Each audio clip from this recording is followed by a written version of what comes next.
Jamaica has been in a transparent relationship for quite some time now with China. Based on our inability to produce most of the products we consume here in Jamaica, Jamaica rely heavily on China to fill that gap. A lot of Chinese product and Chinese people come to our Jamaican shores on a regular basis. In all honesty, it seems like everything Jamaica import from China. Right now, if you meet in an accident and you lose a hand or a foot, all you have to do is just buy one new one at China.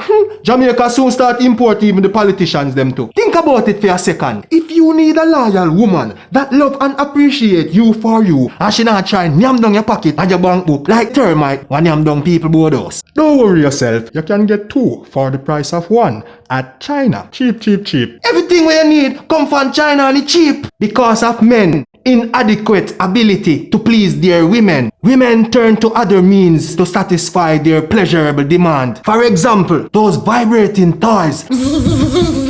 And also the replica of the male genital dildo.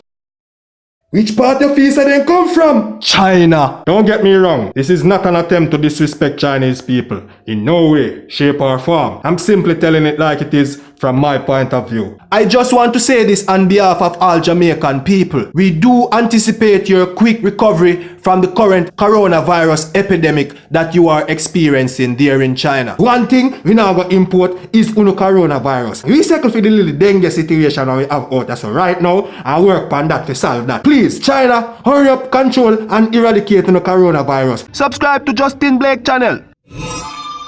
Click the notification bell if you want to receive a notification each time a new video is published.